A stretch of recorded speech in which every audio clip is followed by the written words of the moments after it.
개혁주의 교회의 3대 표지는 말씀의 참된 선포, 성례의 정당한 집행, 권증의 신실한 시행입니다.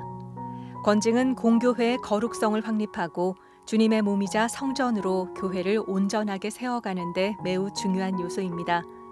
출애굽 후 광야교회에서도 가장 먼저 세워진 직분 제도도 재판을 담당하는 것이었습니다. 이에 따라 우리 총회에는 재판국이 설치되어 있고 총회뿐만 아니라 노회에도 재판국이 있고 각 교회의 당회에도 재판회를 설치할 수 있어 우리 총회 산하의 모든 구성원은 공정하고 합리적인 재판을 받을 권리와 의무를 동시에 가지고 있습니다. 크게 보아서 장로와 권사 등의 직분자를 포함한 일반 성도들은 당회의 재판회와 노회의 재판국, 그리고 총회 재판국 등 3심제 하에서 재판을 받을 수 있습니다. 그리고 목사 회원의 경우에는 노회와 총회 등 2번의 재판 기회를 갖게 됩니다. 교회의 재판은 국가법으로도 보호받고 있습니다. 우리나라의 헌법 20조는 종교의 자유를 명시하고 있고 종교와 정치는 분리된다고 되어 있습니다. 즉 종교단체인 교회가 스스로의 규율을 정하고 이를 적용하여 종교와 교회의 운영에 관한 내용을 판단하는 것은 국가가 헌법으로 보장한다는 것입니다.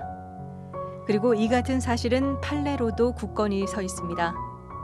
그러므로 공회의 재판국 운영은 굉장히 중요합니다. 성경적인 질서를 세우고 공의로운 재판을 통해 교회와 성도들을 보호하는 기능을 하기 때문입니다. 총회 재판국과 재판제도에는 그동안 많은 발전이 있었습니다. 그러나 여러분이 잘 아시다시피 아직도 판결의 부당성, 편파성에 대한 시비가 남아있고 정치적 판결로 인한 피해자의 호소가 끊이지 않고 있는 것도 사실입니다. 최근 몇 년 동안 총회 재판에서 상식적으로 납득할 수 없는 재판 절차가 진행되었고 납득하기 어려운 판결들이 이어졌습니다. 게다가 믿기 어려운 금전 거래가 있었음이 드러나기도 했습니다. 총회 재판국의 판결에 불복하는 일들이 반복되었고 재판국의 판결이 절차와 법 적용에 있어서 국가법정에서 인정을 못 받을 정도로 부실해 총회와 교회의 권위에 심각한 타격을 입히는 경우도 있었습니다.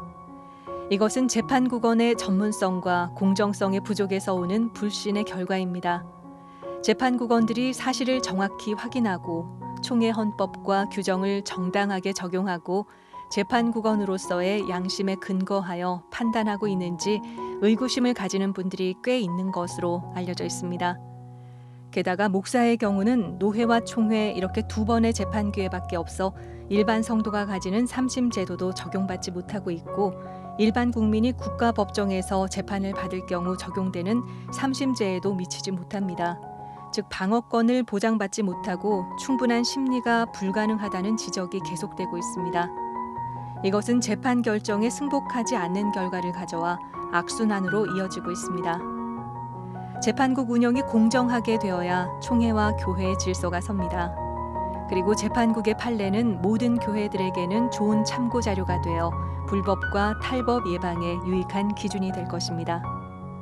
따라서 재판국의 공정한 운영을 위해서는 가장 먼저 교회법 및 판례 전문가를 양성해야 합니다. 총회 내에 로스쿨 성격의 교회법 연수원 같은 양성기관을 설치해 전문적인 소양과 자질을 갖춘 자가 재판 국원이 되도록 제도화하는 것입니다. 노회 재판이 총회 재판의 바탕이므로 노회에서 재판 국원을 양성하는 제도를 만들고 총회 차원의 공적 인준 절차를 제도적으로 정착시켜 전문성과 공정성을 확보하도록 하는 것입니다. 총회 재판은 우리 교단의 최종심이기 때문에 법률심 체계를 갖추어야 하는데 그러기 위해서도 인증된 양성 체계를 잘 갖추어야 할 것입니다. 우리 총회재판국의 개혁은 교회를 지키기 위한 것이고 성도와 목회자를 지키기 위한 것입니다. 거룩한 공교회로 우리 교회와 총회를 든든하게 세워가기 위한 재판국 체계 정립은 매우 시급한 과제로 추진되어야 합니다. 그리고 이것을 토대로 하나님의 공의와 공법이 온 사회에 물처럼 하수처럼 흐르게 하는 토대가 될 것입니다.